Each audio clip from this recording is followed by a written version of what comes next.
Greetings. We are still between the time of the wedding at Cana and the Passover, the first Passover, where Jesus will officially call his disciples. So, Monday, February 27th, 30 AD, we are in the month of Adar the 6th. After Jesus had taught in the synagogue, he left Ulama unnoticed, the disciples having gone before him. He knew how to manage that. Without entering any of the cities on the way, they proceeded toward Capernaum. Jesus was about to leave Galilee on account of the great excitement there prevailing.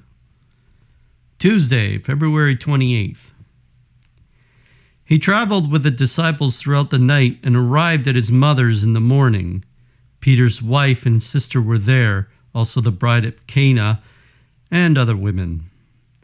The house that Mary occupied here was, for the most part, like its neighbors, and very roomy. She was never alone.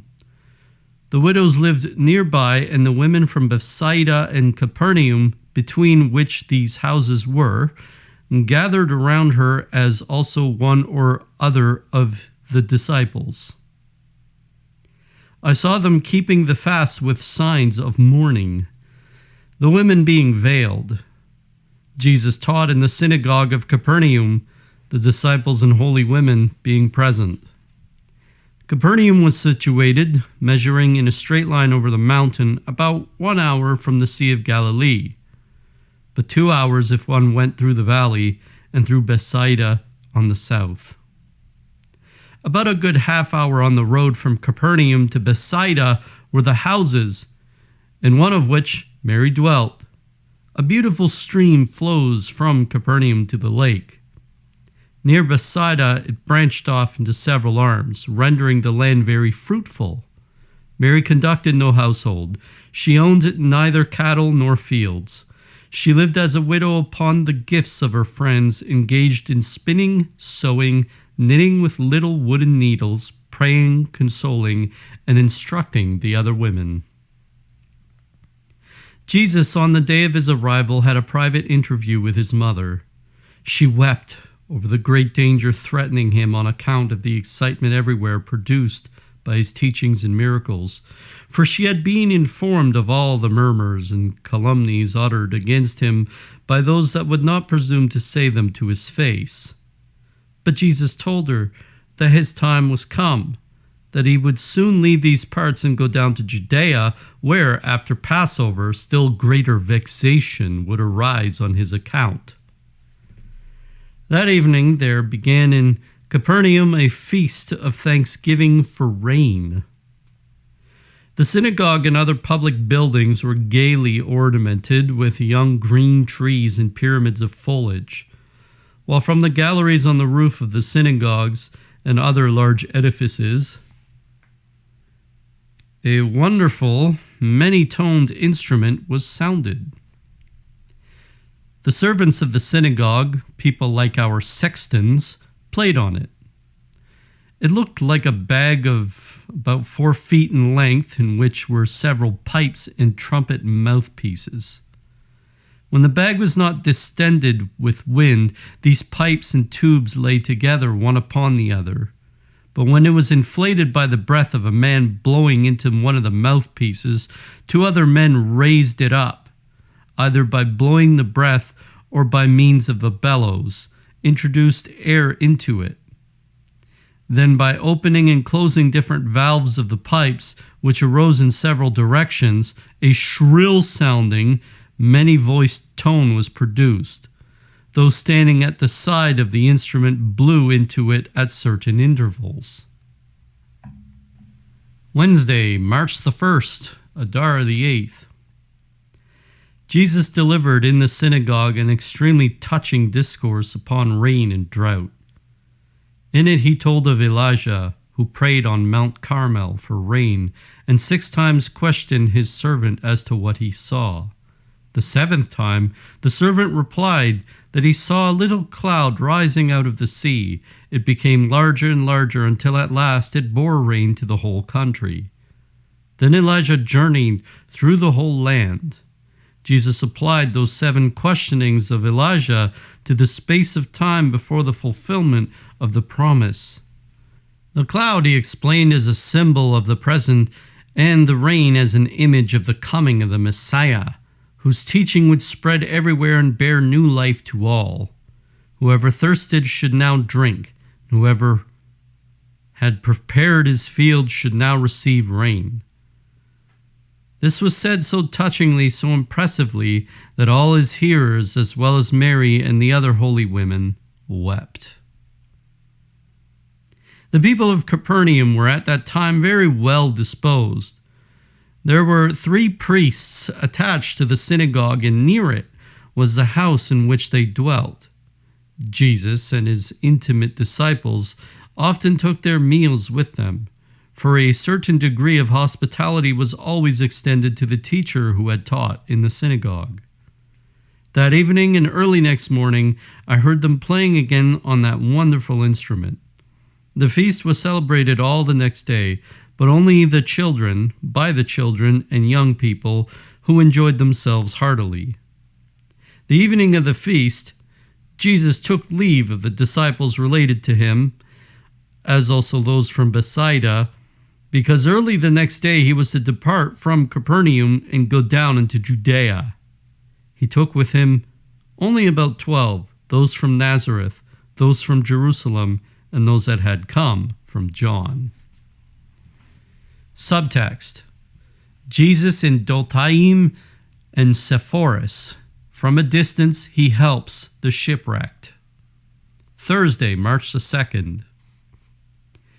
After the Feast of Thanksgiving, Jesus, with about 12 disciples, traveled in a southeasterly direction from Capernaum, as it between Cana and Sepphoris.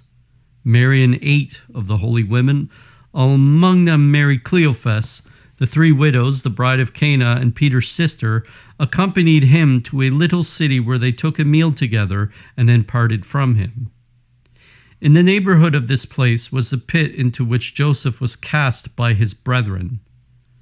The place was called Dothaim. But here there was another and a much larger Dothaim or Dothan in the valley of Esdraelon, about 4 hours to the north of Samaria. The Dothaim was a little place, and the people lived chiefly by providing for the wants of the merchants traveling through their city. It lay at the end of a little valley large enough to afford pasturage for about 80 head of cattle. At the other end stood great building in which Jesus had once calmed the possessed. This time he did not enter. Dothaim is about an hour and a half southeast of Sepphoris, and between 4 or 5 hours from Mount Tabor. The disciples had gone on before to prepare the inn. About 8 men, some of them priests, came out to meet Jesus and the holy women and escort them to the public hall of entertainment. No one lived in it, but already everything was prepared for a repast. Before the entrance there was spread in honor of Jesus a carpet upon which he had to walk. They washed his feet. The women ate apart back of the fireplace. Jesus and the disciples reclined at the table and partook of only cold foods, such as little rolls and honey, green salad steeped in sauce, and fruits. Their drink was water mixed with balsam. Little flasks of the same were presented to Jesus and the women to take away with them. The priests from the city remained standing during the repast and served the guests with uncommon love and humility, while Jesus spoke of Joseph, who had there been sold. It was an indescribably touching scene. I could not restrain my tears. It appeared to me so strange that I should behold it so near to me, and yet could not enter as I longed to do so. I wanted to do this and that, but I could not. Immediately after the repast, the holy women departed for Capernaum. Jesus took leave of his mother in private and then bade goodbye to the others. I've remarked that when alone, Jesus always embraced his mother on the arrival or departure, but before others he merely extended his hand or inclined his head. Mary wept. She was still very youthful looking, tall and delicately built. Her forehead was very high, her nose rather long, her eyes very large and mildly downcast, her lips of a beautiful red, her complexion rather dark but beautiful, and her cheeks lightly tinged with the color of the rose. Jesus tarried a little longer, teaching at the inn, and the men, who would accept no remuneration for the repast, accompanied him on his departure as far as Joseph's well, which was at that time not such as it was when Joseph was let down into it. Then it was only an empty pit, its mouth surrounded by green bushes and vines. But now it was under a spacious four-cornered reservoir like a little pool, under a roof supported by pillars. It was full of water, and in it was kept an abundance of fish. I saw some that lifted their heads up so curiously, not pointed like those we see. But they were not so large as similar ones in the Sea of Galilee. There was no visible supply of water to the well. There was a fence around it, and it was guarded by people living near. Jesus entered the spring house with his companions. The whole way he had taught of Joseph and his brethren, and he continued the same discourse at the well, which I saw him blessing as he left. His escort now returned to Dothaim, while he and his disciples went on for about a good hour to Sepphoris, where he stopped with the sons of Anne's sister. Friday, March the 3rd. Sepphoris was built on a mountain in the midst of mountains. It was larger than Capernaum, and there were many separate residences standing around in the environs. That evening, at the start of the Sabbath, Jesus preached in a synagogue. It was not very well received by the doctors of the synagogue, and I heard wicked people, of whom there were many in the city, calumniating him, saying that he was wandering about instead of staying with his mother. Saturday, March the 4th. Jesus performed no cures here, and he held very much aloof. Still, on the Sabbath he preached in a synagogue and went to an inn nearby for his meals. He visited many private individuals and families, principally Essenes, however, whom he exhorted and consoled, for many of the wicked inhabitants ridiculed and slandered them on account of their affection for him. Jesus told several of those that lived in the environs, as also some of his own relatives, not to follow him just then, but to remain his friends in secret, and to continue their good works until the end of his career. His relatives did much good here, and contributed also to the support of the Blessed Virgin, to whom they sent all kinds of necessaries. I saw Jesus conversing with these different families in so affectionate and intimate a way that I have no words to describe it. His deportment, so full of love, touched me to tears. That night I saw something else that appeared to me surprising and inexpressibly affecting. There happened on that night a great windstorm in the Holy Land, and I saw Jesus with many others in prayer. He prayed with outstretched hands that danger might be averted. And then I had a glance at the Sea of Galilee, which was lashed by the tempest, the ships of Peter, Andrew, and Zebedee being in distress.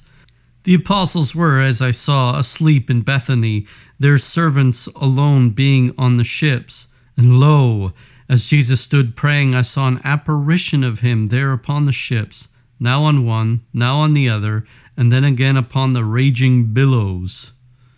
It was as if he were laboring among them, holding back the vessels, warding off the danger. He was not there in person, for I did not see him going, but he stood above the sufferers. He hovered on the waves. The sailors did not see him, for it was his spirit assisting them in prayer. Nobody knew anything about his being there, though he was really helping them. Perhaps the sailors believed in him and called on him for help. Subtext: Jesus in Nazareth, the three youths, the Feast of Purim. Sunday, March the 5th.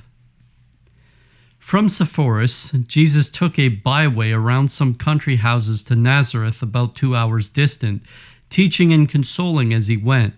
Among the disciples now with him were 2 or 3 youths, son of Essene widows, Arrived at Nazareth, he put up with some acquaintances and, without being remarked, visited several good people.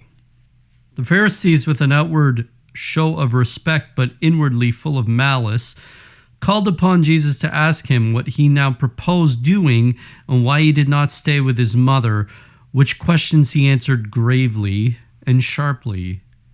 Preparations were going on all around for the fast day observed in remembrance of Esther. Also for that of the Feast of Purim, immediately to follow, Jesus taught very zealously in the synagogue.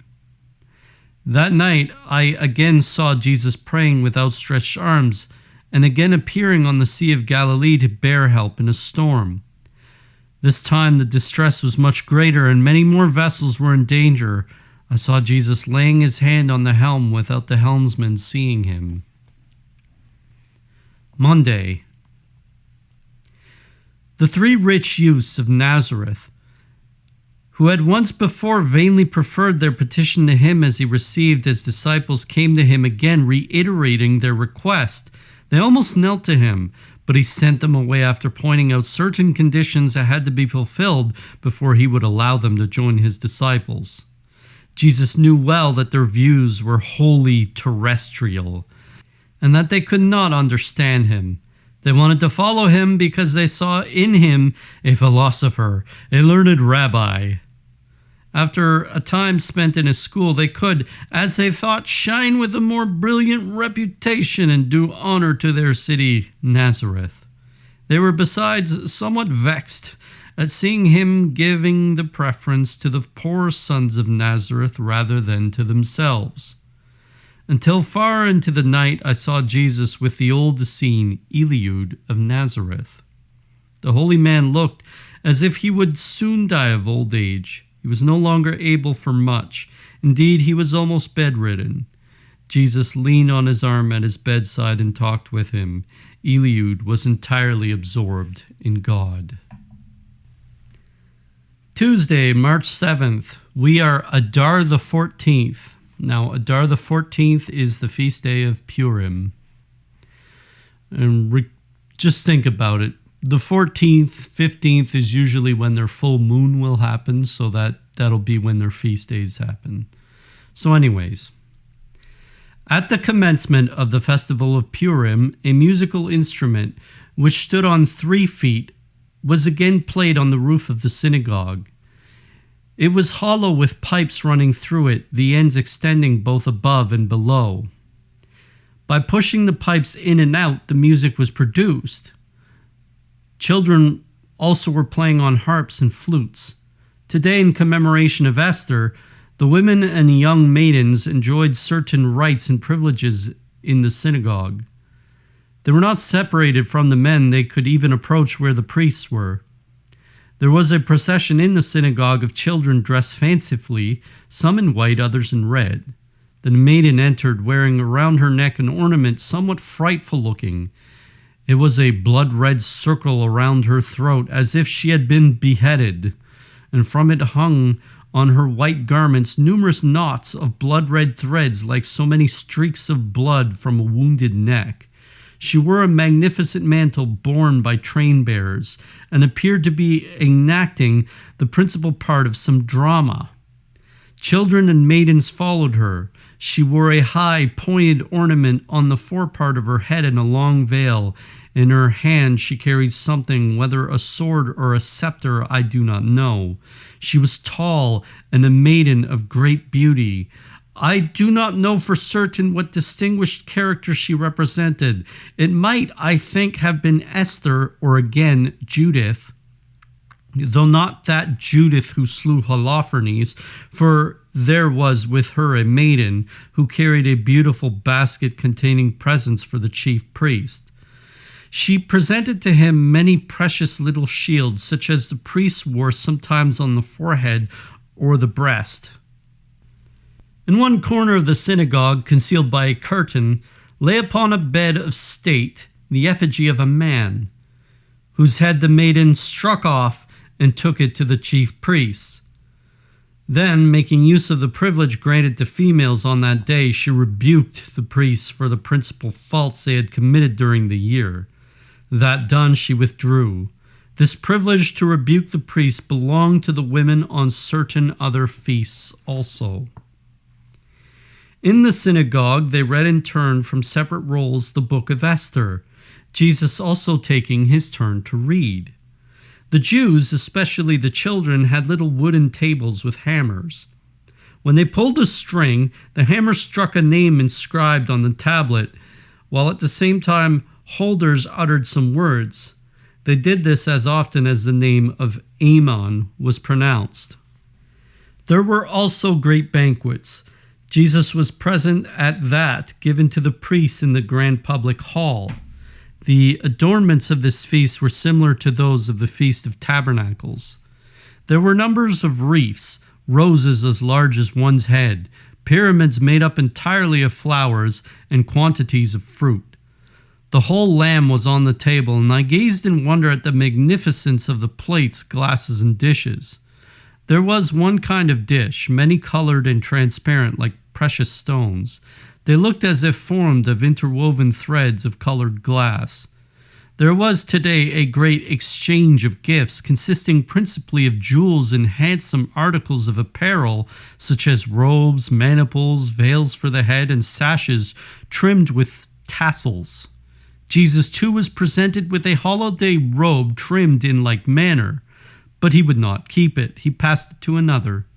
Many others likewise bestowed their presents on the poor, who were very bountifully remembered that day. And here is where I will conclude the reading. So, a few notes. This is going to be a little bit of time too. So the instrument I wanted to mention here, they sounded like they were bagpipes. Same idea as the old organ where you have to keep pressing air through valves through some means. Accordions also work like this.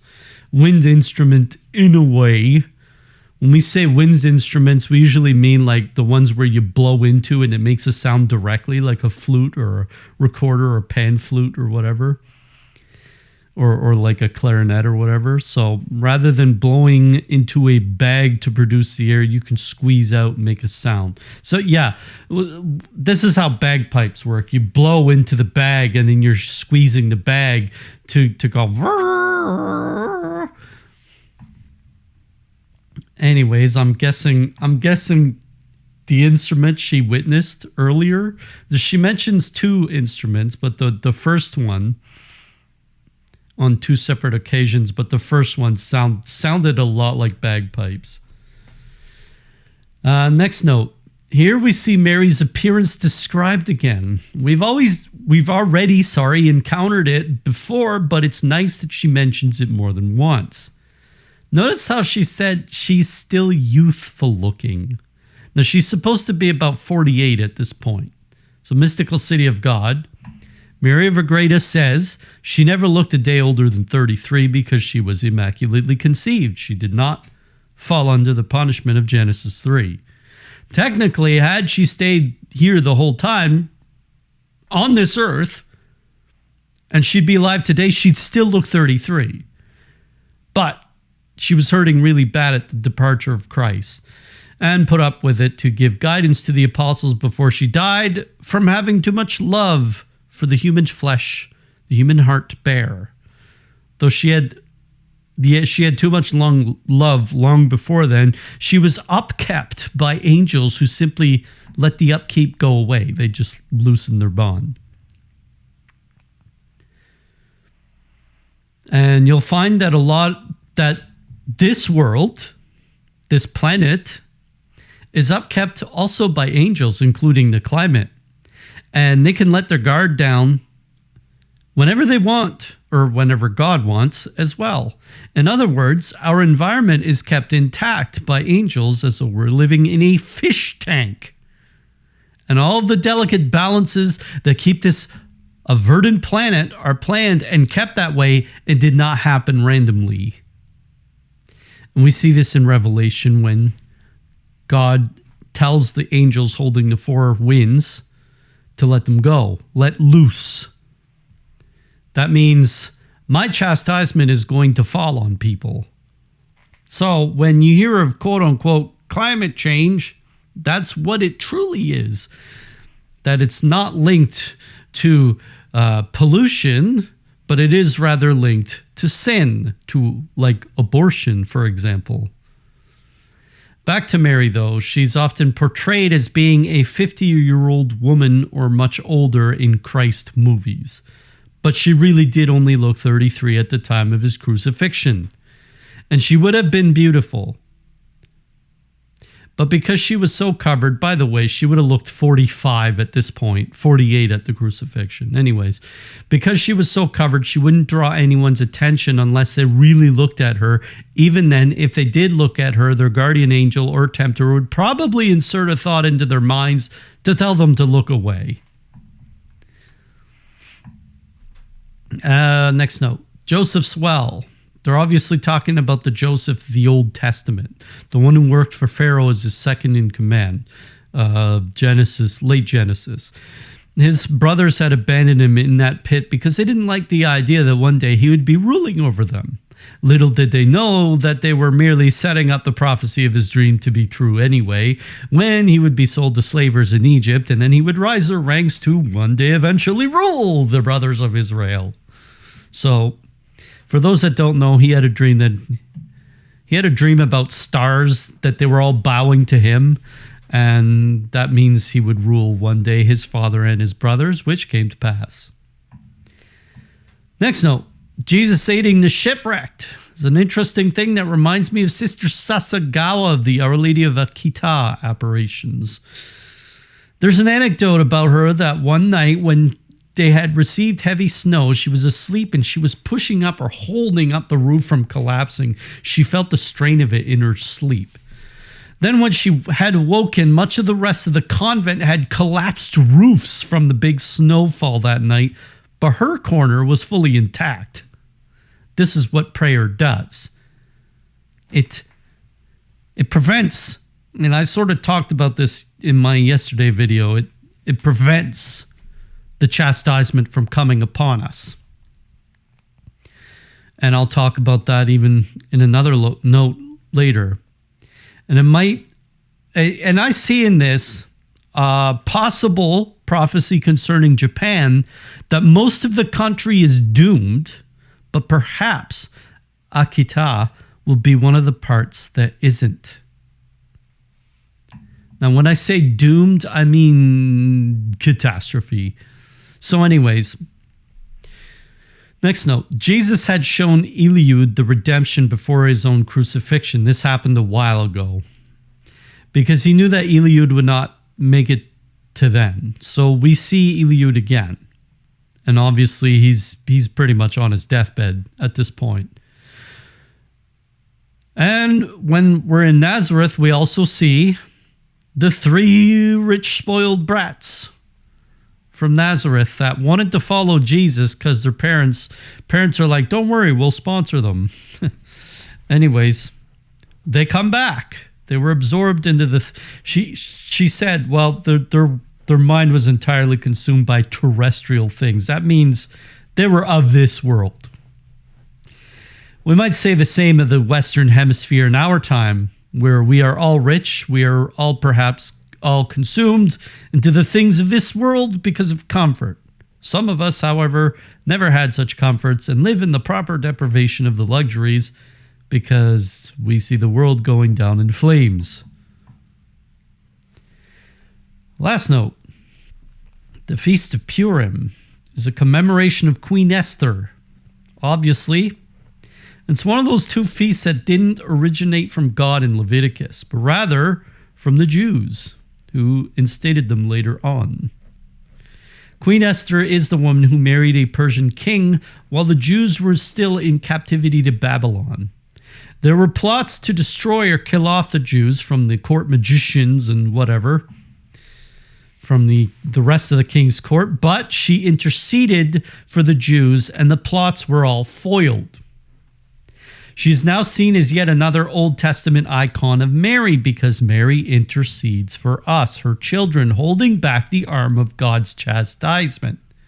We actually see or hear about this imagery in the apparition of Our Lady of La Salette, where she is dressed like a queen, and she weeps, and she says to the two children, Melanie and Maximin, that it was very difficult for her to hold back the arm of God's chastisement, meaning it's getting more and more difficult because France at that time was calling sin upon itself. This was, of course, after the French Revolution. Now, when you read the Old Testament as a Catholic, it's very easy to link the things that the church has done with what the Jews did in the ancient days. We also instituted new feasts. And it's kind of curious that Purim was a festival where they were giving people presents, almost like Christmas. We kind of some people treat Easter like that too. Another thing I'd like to remark here, the woman who was beheaded at the festival, that's a curious image because the red and white. First of all, I do not know who this Judith was that was mentioned because she said it was not the namesake of the Old Testament book, but another. Perhaps there was a Judith martyr in Israel's history that we've forgotten about. But what this beheading, the knots and whatnot, it reminds me, the red and white, it reminds me of St Philomena, who was also something of an intercessor for the Christians. But her story was quite a bit different than Esther's. Rather than marrying the emperor and staying his hand, i.e. the Diocletian persecutions, she was rather chaste for Christ, whom she was a bride for, and the emperor murdered her, eventually having her beheaded. Now, it was the same deal. The emperor saw her, saw that she was beautiful, wanted to marry her, just like the king of Persia saw that Esther was the most beautiful of the women presented to him. However, the difference was obvious. St. Philomena was reserved. So because of this, she's associated with the martyrdoms of the early Christians, and we have a bunch of martyrs between 50 and 350, right? Because of all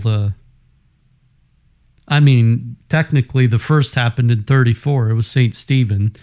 But from 34, we'll say, to 34 to 350, before Constantine finally made the Roman Empire friends with the Christians, somewhat. Much more friendlier than Diocletian, anyway. Anyways, he had her beheaded. Because of this, she's associated with the martyrdoms of the early Christians, and part of her story, they were transporting her relics from one place to another, and the wagon was forcefully stopped in the field. The horses would not budge. They did this for several reasons. First of all, the ones moving her relics, they said she would give her a place of honor, and she was kept under their feet. So they moved her relics, and then the horses moved again. But another time, they were forcefully stopped at a field. And I read this in Father O'Sullivan's book on St. Philomena. Anyways, they were stopped in a field, right? That they couldn't move, and she wanted to commemorate the martyrdoms that occurred there that might have been forgotten. Now, our new, quote-unquote, new liturgy is trying to sadly forget St. Philomena, even though she was a phenomenon in the 1800s with how many miracles were attributed to her. We must never forget her. She is like another Queen Esther. She should always be remembered well by Catholics, as should all the martyrs. Her name means Princess of Light, but we might also call her the Princess of Martyrs. So that's it. Ave Maria.